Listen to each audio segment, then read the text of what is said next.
If He Had Been With Me by Laura Nowlin.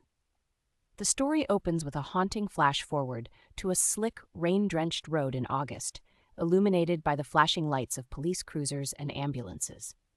A tragic car accident has just claimed the life of a young man named Phineas Smith, leaving his girlfriend Sylvie miraculously alive but battered on the pavement. The narrator, Autumn Davis, wasn't in the car that night, but the tragedy is burned into her mind forever. She knows the secret truth behind the argument that caused the crash, and she is tormented by a single crushing thought. If he had been with her, everything would have been different.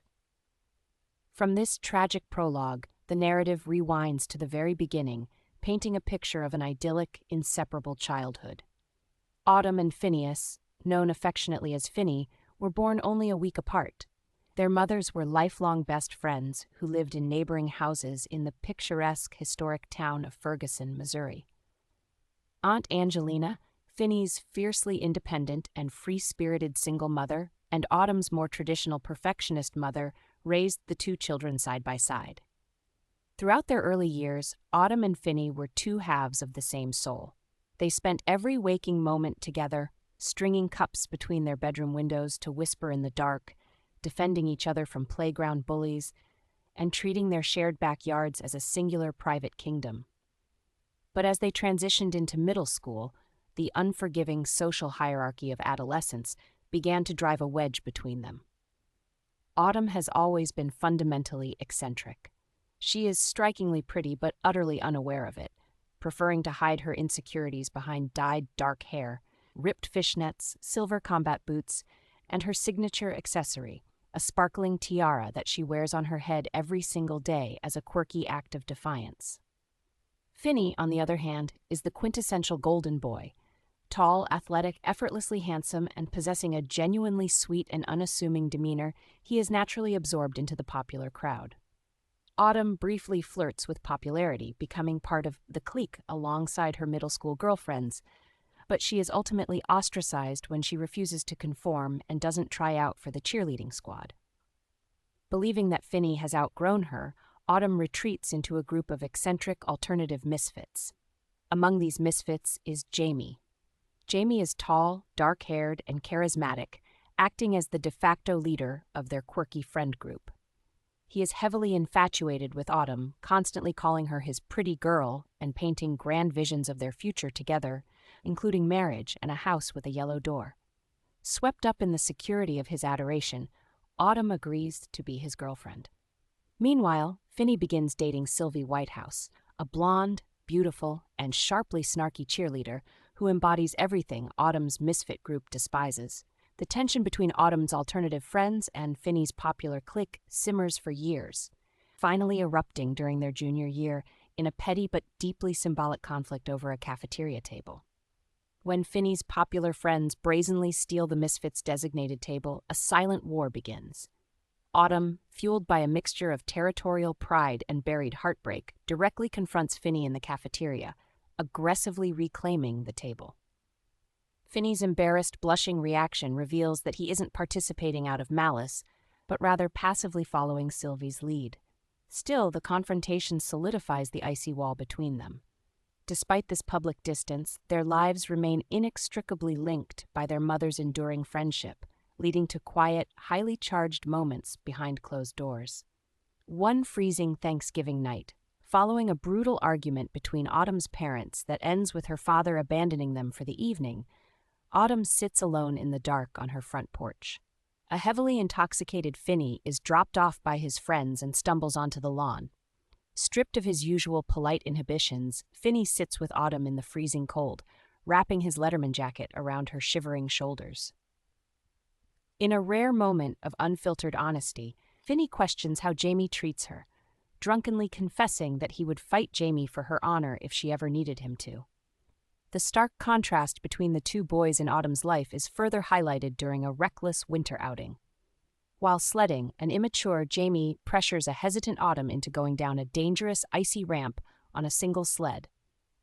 They crash violently, and Jamie's head smashes into Autumn's face, leaving her with a severe and painful black eye.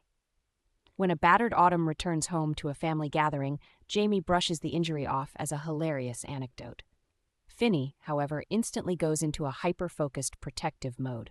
Utilizing concussion protocols he learned from soccer, Finny carefully checks her vision and cognitive responses, ultimately crafting a custom, soft ice pack out of one of her socks to gently soothe her swelling eye. It is a quiet, profound display of Finny's deep-seated devotion, contrasting sharply with Jamie's careless bravado. As junior year bleeds into senior year, the psychological toll of Autumn's life begins to weigh heavily on her. Her parents' marriage completely disintegrates into a bitter divorce, sending her already fragile mother into a deep depression that requires hospitalization. Autumn herself battles severe seasonal depression, retreating into heavy sleep and a numbing apathy. She turns to writing as an escape, harboring dreams of becoming a published author, a dream Jamie dismisses as an impractical fantasy, urging her to pursue a safe teaching degree instead. Jamie grows increasingly impatient with Autumn's depressive episodes and her continued refusal to sleep with him, though Autumn promises she will finally be ready after graduation. When graduation day finally arrives, Autumn prepares herself to fulfill her promise to Jamie, believing their relationship is the only stable thing left in her life. Instead, Jamie shows up at her house the morning after graduation and callously breaks up with her. He complains that she is too depressing and needs him too much, ultimately confessing that he has been cheating on her with Sasha, Autumn's tomboyish best girlfriend, since before their senior prom. Utterly devastated and humiliated, Autumn locks herself in her bedroom, refusing to eat or shower for days. It is Finny who finally breaks through the darkness. At the urging of their mothers, Finny marches into Autumn's room, forces her to put on her shoes, and physically drags her out of the house for ice cream. With Sylvie away in Europe for the entire summer, Finny dedicates every waking moment to pulling Autumn out of her despair. The two reconnect with a fierce, nostalgic intensity. They spend their days going to late-night drive-thrus, eating junk food on the hood of his little red sports car, playing video games, and building massive blanket forts in the living room, seamlessly slipping back into the effortless intimacy of their childhood. During this magical healing summer, Autumn channels her lingering heartbreak and her overwhelming, buried feelings for Finny into a novel. She writes a tragic story about two childhood best friends, Aiden and Izzy, who are deeply in love but foolishly part ways because they are too afraid to ruin their perfect bond, only realizing their mistake at the very last second. As the summer nears its end and Sylvie's return from Europe looms closer, Autumn finally finishes the manuscript. She allows Finny to read it.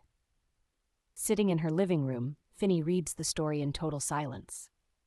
That night, after Autumn has retreated to Finny's empty bed to sleep, the agonizing truth of their entire lives finally comes crashing down.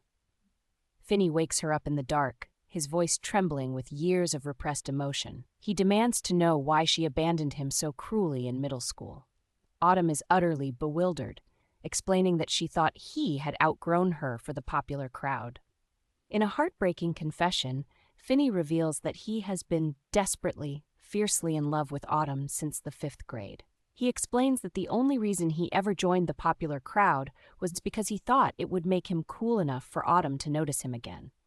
He admits that he only dated Sylvie because she needed him to take care of her, whereas Autumn seemed perfectly content with Jamie. Autumn, weeping at the cruel irony of their wasted years, confesses that she has loved him just as deeply for just as long.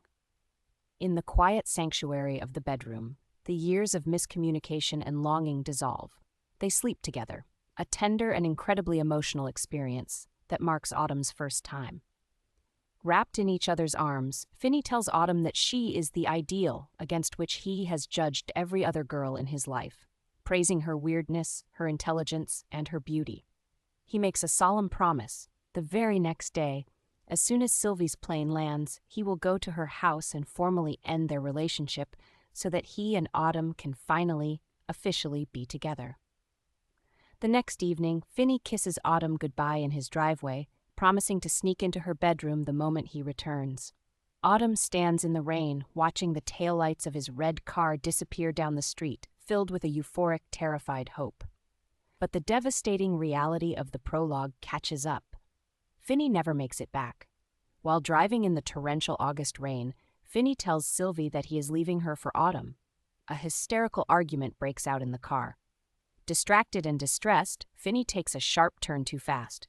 The red car hydroplanes and crashes violently. Because she isn't wearing her seatbelt, Sylvie is thrown through the windshield and onto the wet pavement, surviving with minor injuries. Finny, wearing his seatbelt, survives the initial impact completely unscathed. But true to his fiercely protective nature, Finny immediately unbuckles himself and rushes out into the dark, rain-swept road to save Sylvie. In the darkness, he fails to see a downed live power line submerged in a puddle of water near her body. The moment his foot hits the electrified water, Phineas Smith is killed instantly. The aftermath of Finny's death entirely obliterates Autumn's world. Consumed by a grief so agonizing that she physically cannot bear to exist in a world without him, Autumn waits until late September. Sneaking into Aunt Angelina's house, she goes to Finny's preserved empty bedroom, tapes a warning note to the door so her family won't be the ones to find her, and slashes her wrists with a kitchen knife. She wakes up in a sterile hospital bed, her wrists heavily bandaged, furious and devastated that she survived. A nurse comes into the room to take her vitals and casually asks Autumn for the date of her last menstrual cycle. In that sterile room, the words hang in the air, bringing everything to a stunning, silent halt. Autumn realizes she is late. A profound revelation washes over her as she realizes that she is pregnant with Finny's child. In a breathtaking shift of perspective, the overwhelming desire to die is replaced by a desperate, fierce need to live. Realizing that a piece of Finny has survived the tragedy, Autumn finds the strength to face the future, smiling at the knowledge that, in a way, he will always be with her.